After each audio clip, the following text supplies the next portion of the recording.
Así que voy a hablar un poco bajo. Vamos a completar las dos clases que nos faltarían en la tercera semana: cáncer de mama y cáncer de cuello uterino. ¿Okay? A ver, cáncer de mama ya habíamos hablado específicamente en la diapositiva de epidemiología. Sabemos que es el principal cáncer de la mujer, tanto en incidencia, también como mortalidad a nivel mundial. Es el que más se diagnostica y el que más mata a la mujer. A nivel de Latinoamérica y el Caribe sigue teniendo esa incidencia, es el más diagnosticado en la mujer. ¿Okay? Por ahí el que tiene más mortalidad también se conserva esa fase en comparación o siguiendo lo que se ve a nivel mundial. Y a nivel Perú cambia un poquito, porque sigue siendo el primer en incidencia, pero ya deja de ser el primero en mortalidad, siendo el primero en mortalidad el cáncer de cuello uterino. ¿Okay? Dentro de los factores de riesgo específicamente, varios ítems a considerar más, implica mucho el factor hormonal. ¿Qué tanto funcionan los ovarios? Mientras más funcionen los ovarios, hay más factor de riesgo para hacer cáncer. ¿Okay? Por acá tenemos factor genético, la mutación BRCA. El riesgo relativo en comparación al que no la tiene puede llegar hasta el 20%. ¿Qué quiere decir? Que hay aquella mujer que tenga mutación BRCA puede tener hasta un 70% específico de riesgo de tener cáncer en algún momento de su vida. ¿Okay? Mutación BRCA también, pero baja, ya un poquito es lo máximo que puede llegar al 70%. Los antecedentes familiares, obviamente, si hemos tenido un familiar de primer grado, aumenta el riesgo hasta 2. Va aumentando dependiendo de la cantidad de familiares. La menarquia temprana, menos de 12 años, hasta 1.5. La menopausia tardía, hasta 2 como riesgo relativo. La nuliparidad, no haber tenido hijos, 1.5. Primer embarazo tardío, más allá de los 30 años, 1.4. Tener a sus hijos menos de 30 años. ¿Por qué? Los anticonceptivos, 1.3. La terapia de reemplazo hormonal, si es con estrógenos y progestágenos, puede ser hasta 2, específicamente aquellas mujeres posmenopáusicas que tienen mucha sintomatología de menopausia, que se indica en terapia de reemplazo hormonal, tienen factor de riesgo. Y obviamente la obesidad, sobrepeso, tienen mucho que ver con esto. ¿Okay? Histológicamente tenemos tumores epiteliales y tumores no epiteliales. Dentro de los tumores epiteliales, los principales son los infiltrantes, y el carcinoma ductal infiltrante es el más común de todos. Dentro de los no epiteliales, la mama, también pueden haber sarcomas de mamas, pueden haber linfomas de mamas o tumores metastásicos a la mama. Aquí 75% es ductal infiltrante, y dentro del ductal infiltrante hay varias patologías o varios tipos, cada uno con un tipo o una agresividad distinta específicamente y un comportamiento biológico distinto. Para el diagnóstico hay que valorar siempre esto de acá: la presencia de un nódulo, de un tumor, la retracción de un pedazo de piel de la mama, el hundimiento del pezón, secreción ya sea láctea o sanguinolenta, enrojecimiento y cambios en la piel. Ahora, el cuadro clásico de una paciente con un cáncer de mama simplemente es un tumor único, duro, fijo específicamente, no doloroso específicamente, y generalmente al ser una lesión solitaria causa asimetría mamaria en comparación con la otra mama. También en nuestros casos aparecen los cánceres de mama localmente avanzados. Muchos de los cánceres de mama ya vienen con ganglio. Cuando ya tienen ganglio axilar, ya se consideran localmente avanzados. Si tiene eritema, si tiene piel de naranja, es localmente avanzado. Y si tiene estas úlceras que llamamos cutáneas, que es específicamente por la tensión que está sometida a la piel, entonces ya lo llamamos localmente avanzado. Un 5 a 10% de los casos de cáncer de mama todavía llegan en etapa 4 a la hospital. Y cuando llegan en etapa 4 va a depender el sitio de metástasis, va a depender su biología molecular. ¿Okay? Los cánceres de mama generalmente luminales siempre o la mayoría de veces llegan con metástasis a hueso y metástasis ganglionar. Y los cánceres más agresivos como los HER2 y los triple negativos hacen metástasis a nivel de pulmón, hígado, cerebro. puede compartir. Para el diagnóstico, obviamente, si tienes un paciente con un bultito, con un nódulo en la mano, dependiendo si es una menor de 40 años, lo que le vamos a pedir es una ecografía de mama. Y la ecografía de mama, lo característico es específicamente que nos permite verificar la consistencia de la lesión, si es sólida, si es líquida, si tiene vascularización, si no tiene vascularización. Y obviamente eso nos orienta al radiólogo si es una lesión sospechosa o no. También nos sirve para hacer las biopsias. Una biopsia guiada por ecografía de un nódulo mamario es más certero que hacerlo a ciegas específicamente. La mamografía la utilizamos y su variante como la tomosíntesis, que es una mamografía en 3D para mujeres mayores de 40 años. Es el test de screening por excelencia, y en algunos casos donde tenemos lesiones ocultas o lesiones que no se definen bien por la ecografía o por la mamografía, utilizamos la resonancia magnética, que nos puede ayudar para determinar si una lesión es sospechosa o no. Ahora, el tamizaje o la prevención específicamente debería comenzar a partir de la adolescencia con el autoexamen mamario, a partir de los 25 años con un profesional de la salud, y a partir de los 40 años lo que se debería indicar es mamografía anual en todas las mujeres mayores de 40 años. Con eso lo que buscamos es disminuir la incidencia, disminuir la mortalidad, específicamente detectarlo a tiempo y disminuir la mortalidad de esta enfermedad. Ahora, ¿qué se utiliza bastante en screening? La mamografía. Y la mamografía es un examen específico donde lo que el radiólogo busca signos tempranos de lesiones malignas. Y dentro de los signos tempranos encontramos las microcalcificaciones agrupadas. ¿Okay? Entonces, más de 6 microcalcificaciones agrupadas es un signo específicamente sospechoso de que algo malo está pasando en la mano. Si tenemos lesiones especuladas por acá, también es un signo sospechoso de que algo malo está pasando en la mano. Dependiendo de estas características y dependiendo del ojo del profesional, porque esto es operador dependiente, siempre hay buenos profesionales y malos profesionales, pues bien entrenados, mal entrenados, medianamente entrenados. Entonces, dependiendo de la capacidad, es la orientación diagnóstica que te va a dar. Y hay una forma de informar. Cuando ustedes ven una mamografía, siempre dice VIRAX, y el VIRAX va del 0 al 6. 0 es un estudio suficiente que hay que repetir o tomar una ecografía, y el 6 ya es cuando ya es confirmado con patología, y en la mitad, siempre aprendes en la mitad, está VIRAX 3, que es sugestivo de benignidad, con menos del 2% de probabilidad de tener cáncer de mama. Todo VIRAX 4 hacia adelante, lo que se hace es tomar biopsia. VIRAX 4 adelante, biopsia. Y la biopsia, lo que necesitamos es un pedacito, un trocito del tumor. O si se puede sacar todo el tumor, mejor. Porque la biopsia me permite hacer la histología convencional, me permite hacer la inmunistoquímica, me permite hacer también las pruebas moleculares para los nuevos tratamientos que nosotros estamos dando en la actualidad. Entonces, es por eso que hay que sacar una buena muestra. Para el estadiaje, una vez que ya tienes el diagnóstico, tienes que verificar en qué etapa está la enfermedad. Lo clásico que pedimos son las tomografías tórax, abdomen y pelvis, y dependiendo del tipo molecular y la sintomatología, de repente si me viene una paciente recientemente diagnosticada con cáncer de mama que me dice me duele la cabeza, entonces tengo que tomarle tomografía del cerebro. O si de repente me duele la cadera, una abuelita con cáncer de mama, tengo que tomarle una gamografía ósea porque puede haber metástasis ósea en evolución. Teniendo todo, hacemos el clásico TNE, como habíamos hablado, de T de tamaño tumoral, N de ganglio, N de metástasis. Y después de eso, dependiendo de la etapa y del tipo molecular, damos un tratamiento. Actualmente, para poder tratar cáncer de mama, ojo, tenemos que tener las dos cosas.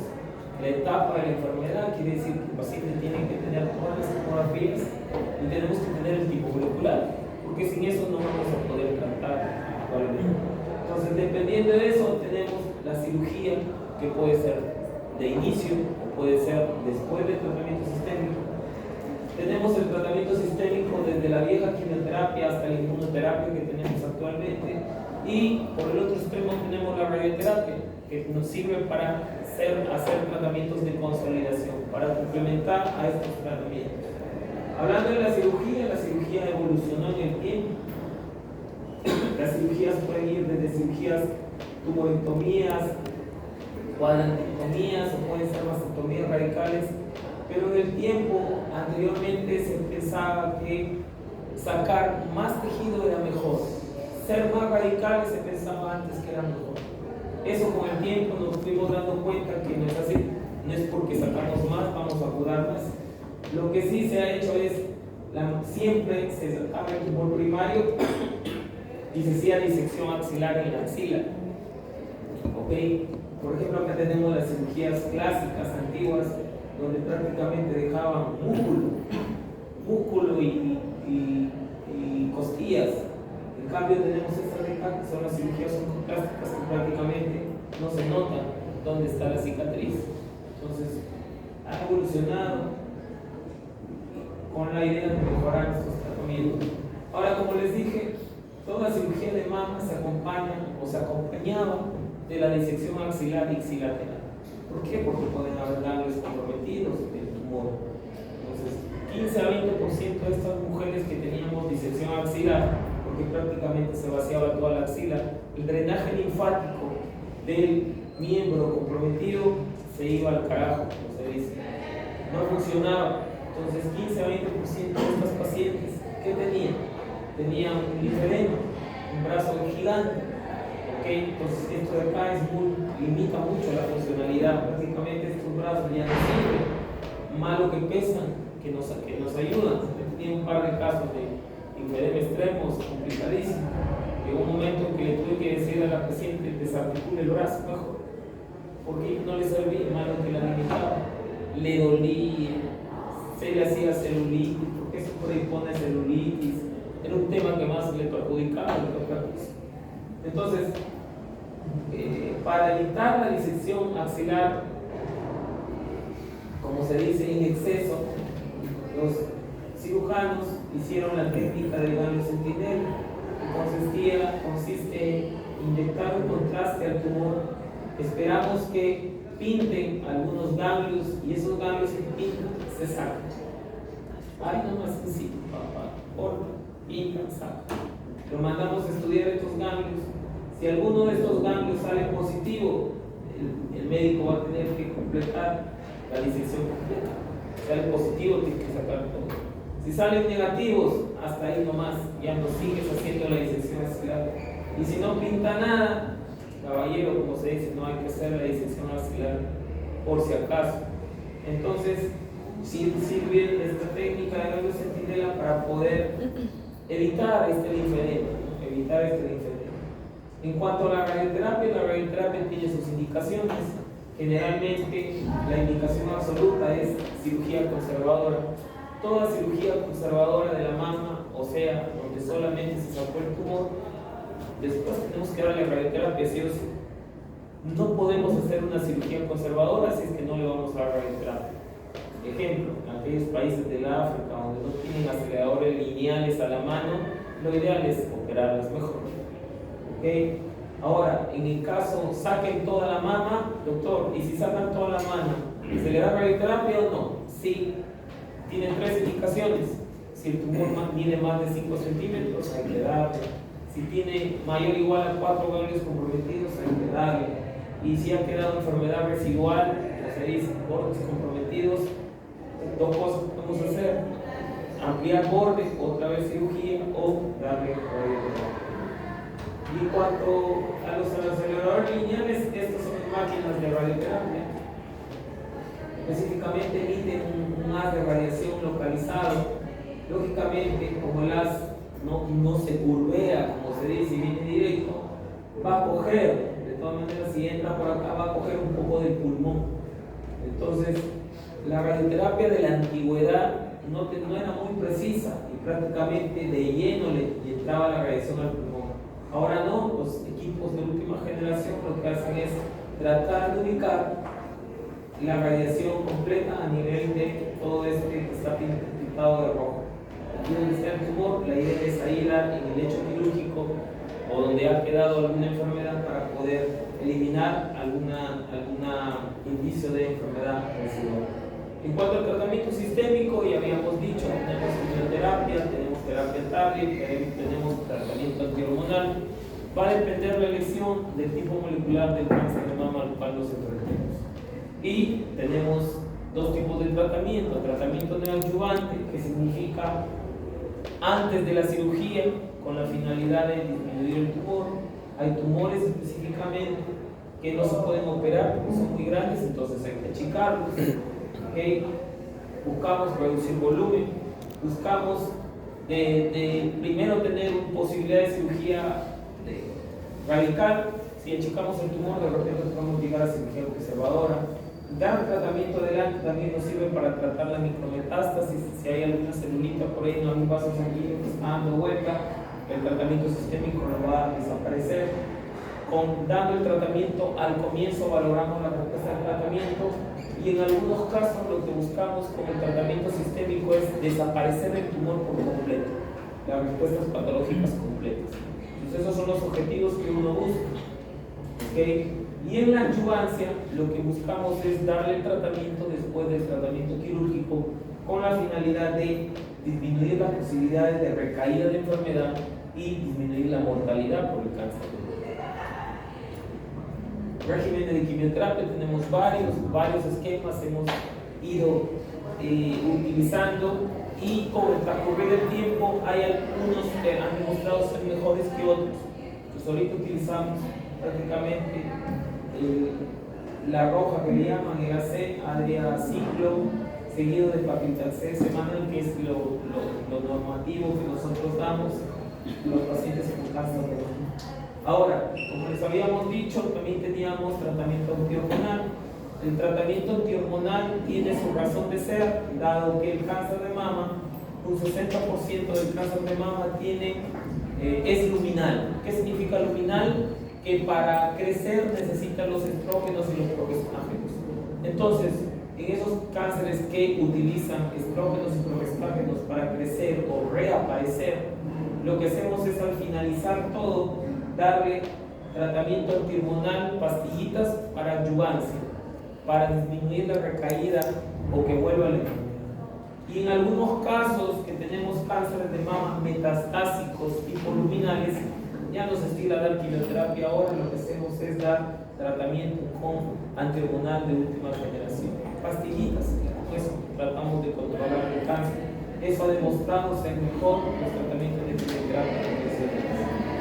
Y en cuanto a los cánceres que necesitan terapia target o que tienen alguna sobreexpresión, como el cáncer HER2 puro, utilizamos estos bloqueadores que son anticuerpos monoclonales, vacunas, que junto con la quimioterapia le dan más potencia al tratamiento y nos hacen más exitosos en el tratamiento que vamos a dar. Ahora, habíamos dicho que para poder tratar cáncer de mama necesitamos dos cosas: la etapa y el tipo molecular. Eso es indiscutible, no es negociable. Lo necesitamos sí o sí, a menos que la paciente esté en crisis visceral, de repente con metástasis pulmonar, que se ahoga y tengo que actuar rápidamente, y para la inmunohistoquímica sé que me va a demorar 2 semanas, entonces le doy tratamiento para salvar su vida mientras que va corriendo. Pero si la paciente está tranquila, esperamos todavía tener completo todo el tipo molecular para poder decidir cómo vamos a empezar el tratamiento. Y generalmente esto se creó con una necesidad, y la necesidad fue que a algunos pacientes antes de los años 2000 le dábamos tratamiento y veíamos que a unas le funcionaba y a otras no. Entonces ahí hay el detalle: ¿por qué a algunas le funciona? ¿Por qué a esta paciente le he dado y el tumor ha bajado y en esta no? Antes ha crecido. ¿Por qué a esta paciente después de la cirugía con la quimio nunca le volvió? Y porque a esto han pasado 3 o 4 semanas de la cirugía y está creciendo de nuevo algo. Entonces no teníamos cómo descubrir eso, hasta que en el año 2000 un científico comenzó a estudiar tumores de cáncer de mama y cogió una muestra de varios pacientes con tumores de cáncer de mama y comenzó a estudiar los tumores molecularmente, les hizo mutaciones genéticas, todo lo demás, y evidenció hasta 5 tipos de cáncer de mama. los luminales, los basales, los HER2 y los normal breast. Entonces, esto lo hizo por biología molecular. Ahora, la biología molecular actualmente sigue siendo cara, sigue siendo de difícil acceso, y la idea era traspolar este conocimiento de los tipos moleculares a una prueba más barata y de fácil acceso. Y la prueba más barata y de fácil acceso que se le parece no al 100%, ¿ok? Porque no es al 100%, es la inmunohistoquímica.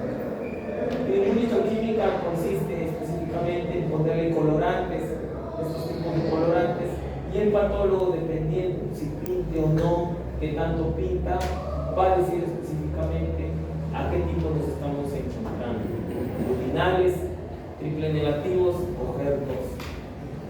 Y ahora, ¿por qué es importante esto? ¿Por qué? Porque dependiendo del tipo molecular tiene su característica clínica y su comportamiento, y yo me voy acercando a qué tratamiento le voy a dar. Entonces, generalmente, para poder determinar el tipo molecular, lo que pedimos es los receptores de estrógenos, de progestágenos, estrógeno, progestágeno, HER2 y el Ki-67, que es el índice de proliferación celular.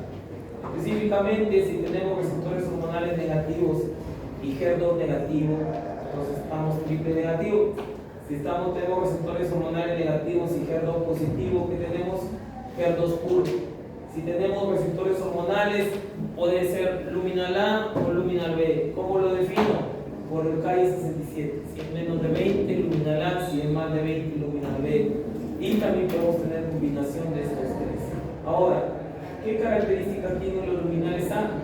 Miren, receptor estrógeno alto, progesterona mayor al 20%, HER2 negativo y un Ki-67 menos de 20. Son tumores bien diferenciados, tamaño pequeño, ganglios negativos, y generalmente los encontramos cuando aparecen estadios precoces. Son los de mejor pronóstico, supervivencia alta y buena respuesta al tratamiento antihormonal, pero mala respuesta a la quimioterapia. El luminal B un poco va perdiendo, ya no tiene receptor de progesterona mayor a 20, sino tiene menos de 20, ya pierde un poco la expresión de receptor de progesterona, y el Ki-67 se eleva a un 20%, más agresivo, ¿okay? Mayor proliferación, mayor tamaño, mayor compromiso, un pronóstico intermedio, y responde a hormono y quimio. Al luminal B le damos quimioterapia específicamente. HER2 puro. El HER2 puro específicamente tiene sobreexpresión de HER2 con un Ki-67 alto, generalmente mayor a 20%. Y aquí, ¿qué hacemos? Es un tumor de mal pronóstico, pero con respuesta favorable a la quimioterapia asociado a los bloqueadores anti-HER2. El basal o triple negativo, todo es negativo, Ki-67 más del 20%, muy agresivos, frecuentemente los encontramos metastásicos en etapas avanzadas, peor pronóstico, alta sensibilidad a la quimioterapia, pero en la evolución de la enfermedad nos van mal. Y el normal line o basal line específicamente es parecido al triple negativo. Triple negativo, su pronóstico es variable. Entonces, ahora necesitamos eso para poder tratar. Primera clase.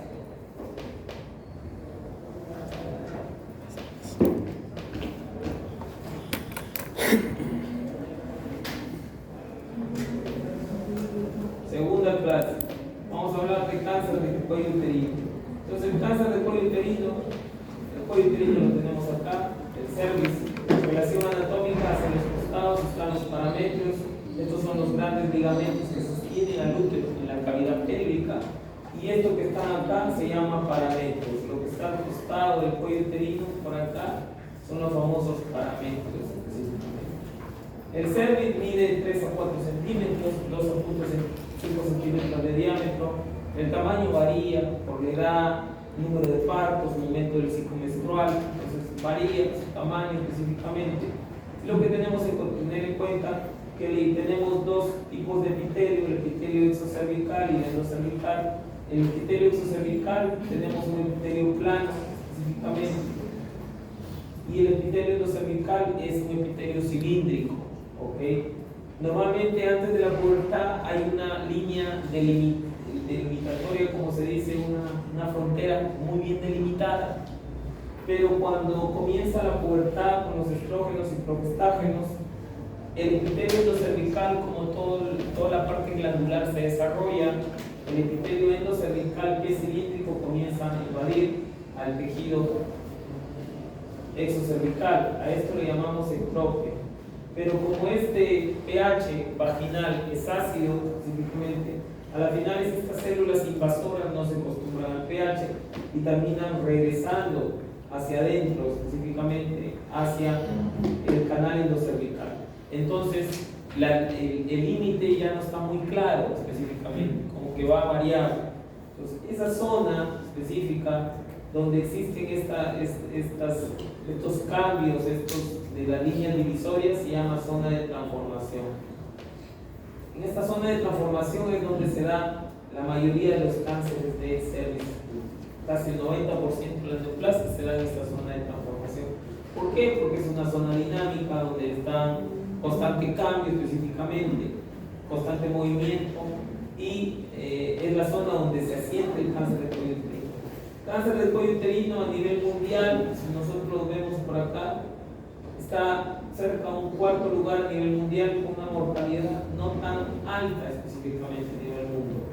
Cuarto, a nivel de Latinoamérica y del Caribe, específicamente los países o las zonas geográficas que tienen más cáncer de cuello uterino, África, Latinoamérica y el Caribe. Nosotros tenemos acá, lógicamente en África hay más. A nivel de Latinoamérica y el Caribe, países que más reportan cáncer de cuello uterino: Brasil, México, Perú. Nosotros estamos en Perú, tercer lugar en reporte de cáncer de cuello uterino. A nivel Perú, habíamos dicho el cáncer de cuello uterino, segundo lugar en frecuencia, pero el primer lugar en mortalidad.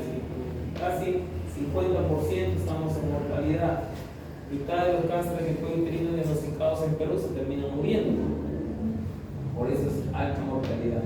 Para los factores de riesgo, casi un 90%, 99% de los cánceres de cuello uterino, o sea, de 100 cánceres de cuello uterino, 99 tienen que ver con VPH. El VPH lo es todo, específicamente el VPH de alto riesgo, el 16, 18, pero también el 31, 33, 35 podría ocasionar cáncer de cuello uterino. Lógicamente, el 16, 18 representan el 70% de los cánceres de cuello uterino.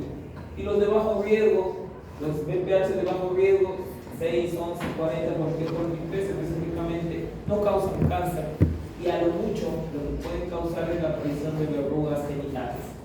¿Okay? Otro factor de riesgo: inicio temprano de la actividad sexual, menos de 18 años, múltiples parejas sexuales, pareja sexual de alto riesgo, historia de ETS, ¿okay? Inmunosupresión, anticonceptivos, tabaquismo, también podrían causar cáncer. Signos y síntomas depende a qué nos enfrentemos. Generalmente las infecciones por VPH son asintomáticas. ¿Okay? Conforme el cáncer del cuello uterino va avanzando, va creciendo, va causando ¿qué? Sangrado genital, que específicamente aumenta después del coito, después de la actividad sexual, descensos como agua de lavar carne, descensos malolientes específicamente. Ya cuando avanza mucho, puede tapar el tumor, los uretres, puede causar uropatía obstructiva, la paciente viene que no puede orinar o estado de uremia.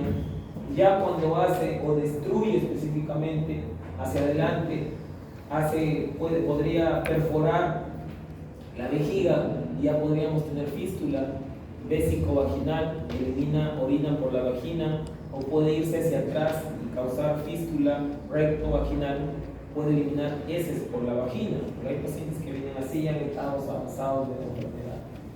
La historia natural del cáncer del cuello uterino es larga. Para su evolución de tener unas lesiones premalignas pueden pasar específicamente entre 15 y 20 años, ¿okay? 15 y 20 años pueden pasar. Y específicamente va poco a poco. Si tenemos un epitelio normal, la infección de VPH va causando cambios, los famosos NIC, ninguno, displasias leves, NIC no, displasias moderadas, displasias severas. Y dependiendo cofactores, inmunosupresión, tabaquismo, ETS, esto puede avanzar específicamente, rápidamente, y llevar a la evolución del cáncer de cuello uterino. Ahora, estos son los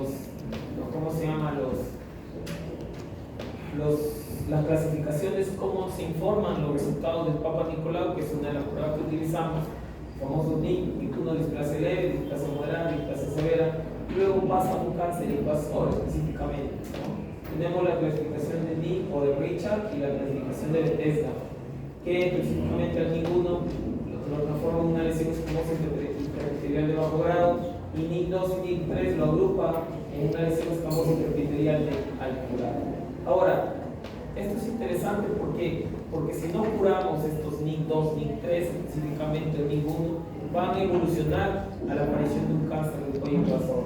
Entonces debemos tener en cuenta que la displasia severa NIC 3 o la ley de alto grado, un 38%, o sea 4 de 10, podría evolucionar un cáncer si no lo tratamos. Entonces la idea es tratarlo bien. Para el diagnóstico utilizamos específicamente citología. Vamos a tener varios métodos, pero el principal que utilizamos es citología, ADN viral, específicamente en la citología PAP, el clásico PAP, el PAP en base líquida, test de BPH, utilizamos el IVA, detección visual por ácido acético, la colposcopía, y cuando tenemos ya lesiones evidentes en el uterino, utilizamos una biopsia o un cono para poder hacer el diagnóstico de la enfermedad. Ahora, Papa Nicolau, muy importante, es un procedimiento muy sencillo, muy simple y muy barato, ¿okay? Que tiene una sensibilidad cerca del 50% específicamente para detectar algo malo, ¿okay? Y una sensibilidad cercana al 90% para mirar a lo malo. ¿Qué quiere decir? Que si un Papa Nicolau sale negativo, lo más probablemente es que sea negativo, que tiene alta especificidad. Ahora, así es como se saca el Papa Nicolau. Citocepillo, sacamos un poquito, hacemos un frotis del endocervix y después del exocervix y lo ponemos en una lámina. El patólogo lo va a ver y me lo va a informar de esta manera: clase 1, clase 2, clase 3, hasta la clase 5. ¿No? Clase 5, su reactiva ya es conclusiva de malignidad, una clase 1 con ausencia de células anormales o atípicas. El test de IVA, lo más fácil que encontramos y lo más práctico, porque muchas veces, lógicamente, para hacer un Papa Nicolau necesitamos que un patólogo lea la lámina, y a veces no tenemos patólogo cerca. Entonces, el IVA, la inspección visual con ácido acético, es más práctico. ¿Por qué? Porque si nosotros encontramos en la especulocopía alguna úlcera o alguna lesión sospechosa, echamos un poquito de ácido acético vinagre, y si pinta blanco, quiere decir que estamos ante algo malo. Entonces aquí podemos hacer dos cosas: lo derivamos a un lugar de alta competencia, o si tenemos por ahí de repente lo podemos cauterizar y tenemos las competencias y sabemos cauterizar, lo cauterizamos.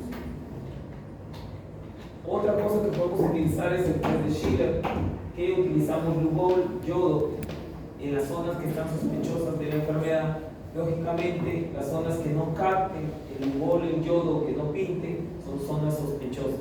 Y en esas zonas, ahí hay que hacer la biopsia para ver si encontramos algún cáncer del cuello uterino ya establecido.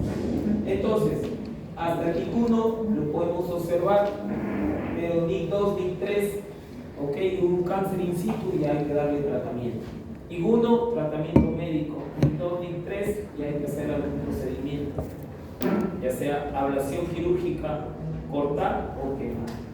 Y dentro de esas ablaciones que tenemos los famosos conos, cono láser, cono LIG, cono frío, y algunas veces ya en pacientes que tienen estas lesiones NIC 2, NIC 3 y ya han tenido hijos y quieren hacer radicales totalmente, se puede sacar hasta el útero, pueden hacer histerectomía.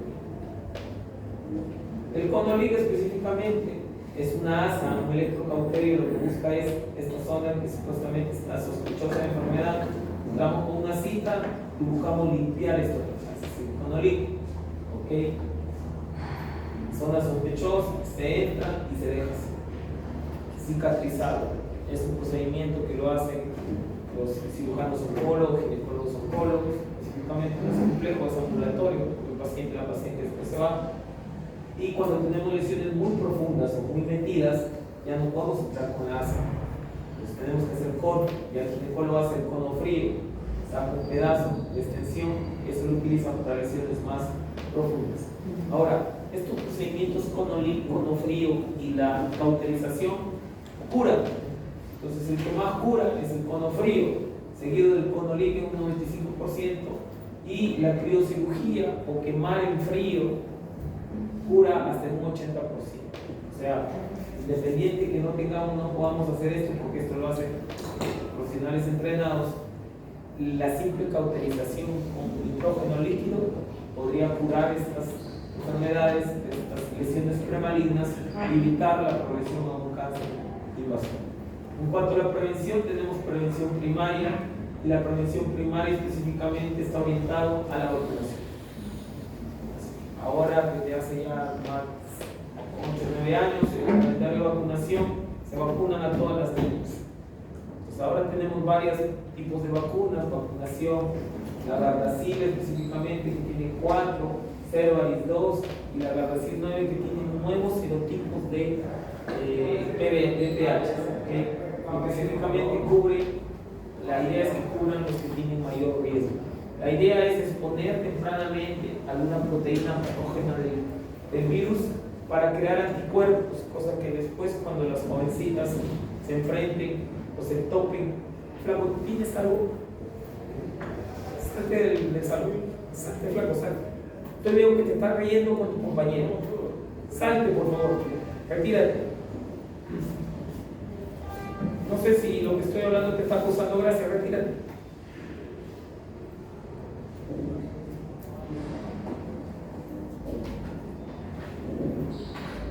¿Y dónde está la compañera? Acompáñalo tú también. Vayan a conversar afuera.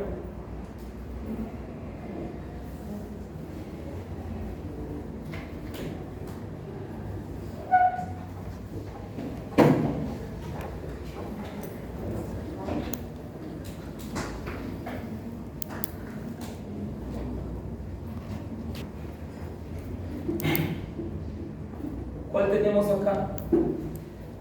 ¿Alguien de ustedes ya se vacunó? ¿Se ha vacunado? ¿Tu flaca te vacunó? Creo que sí. ¿En el colegio vacunó? Sí. Ahora, la vacunación se puede vacunar hasta los 25 años. Aquella persona que no se ha vacunado, hasta los 25 años se puede vacunar, por si acaso.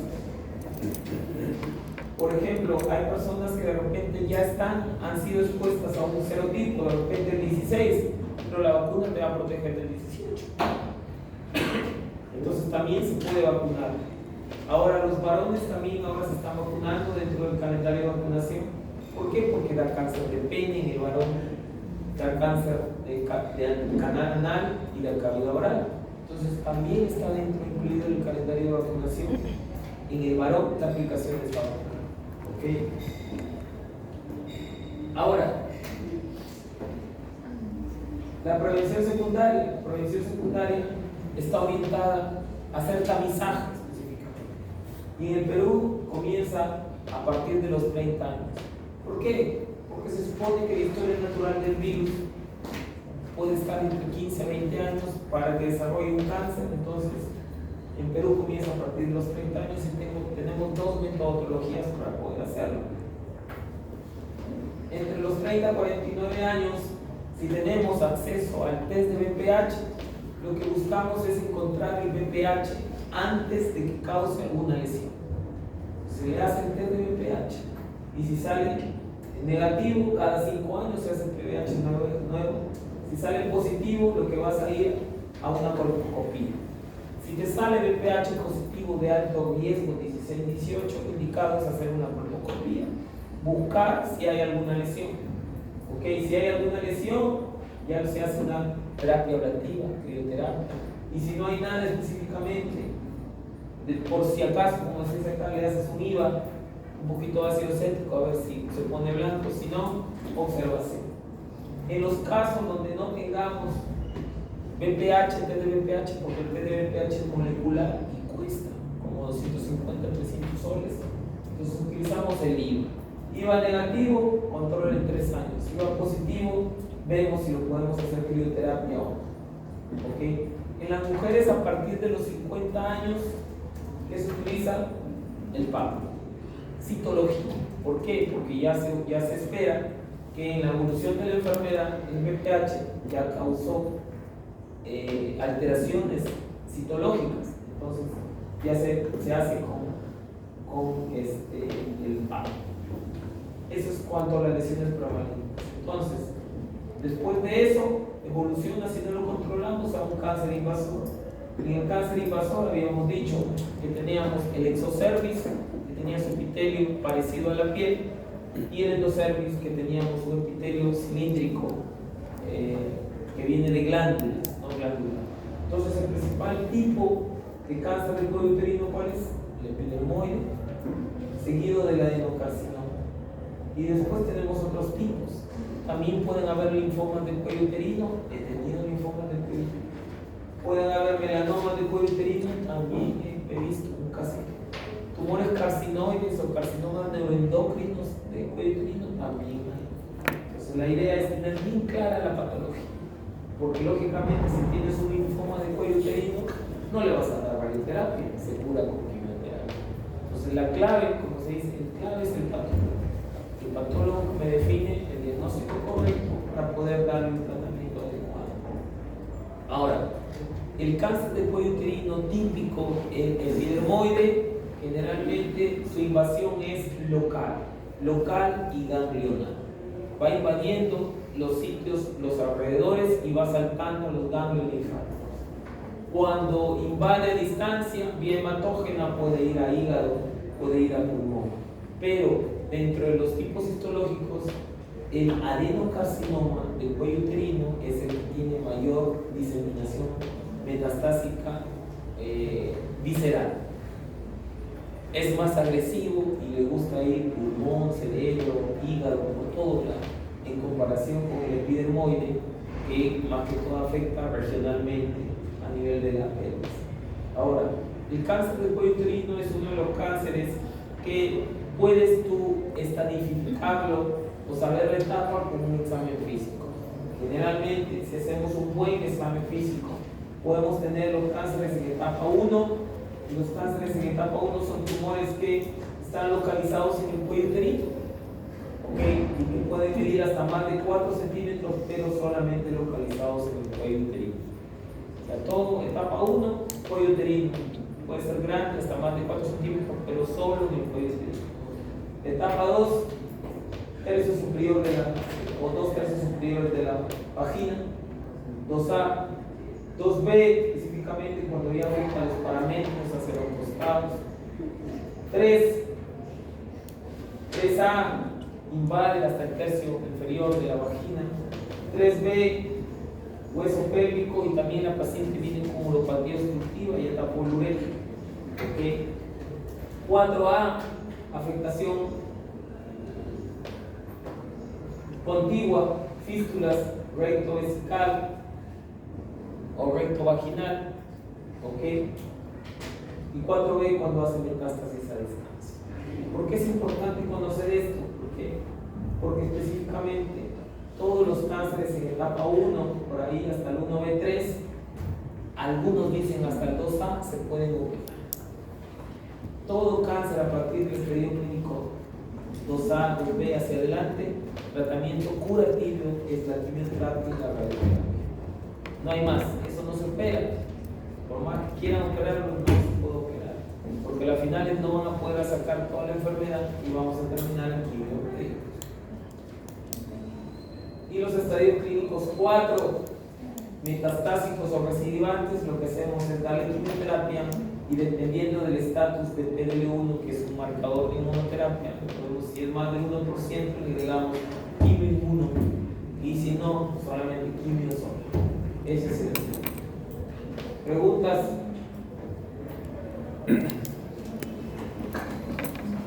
¿Preguntas?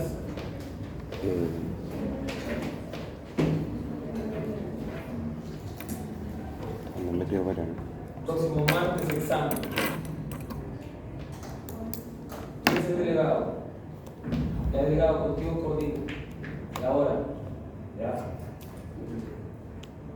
Necesito un par de aulas grandes. Ahí pidiendo 2 aulas. Doctor, una consulta. En el sílabo dice, aparte de cáncer de cervix y cáncer de mama, también dice lecturas sobre cáncer de ovario y endometrio, sí. Eso lo buscamos en la página que nos mandó. Igual es signos, síntomas, factores de riesgo, tipos histológicos. No le voy a preguntar más. Tratamiento. No me enfoco en eso mucho. Me enfoco más en signos, síntomas, factores de riesgo, tipos histológicos. ¿Y epidemiología? Ese es el enfoque.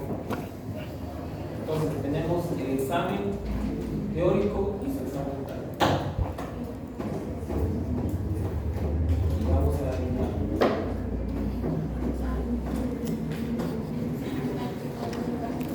Un caso experimentado por mi cabeza.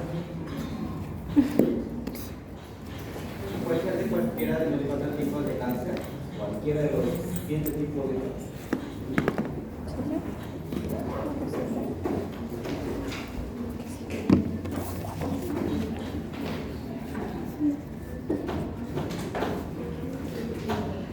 Una chupita. La vencida ya.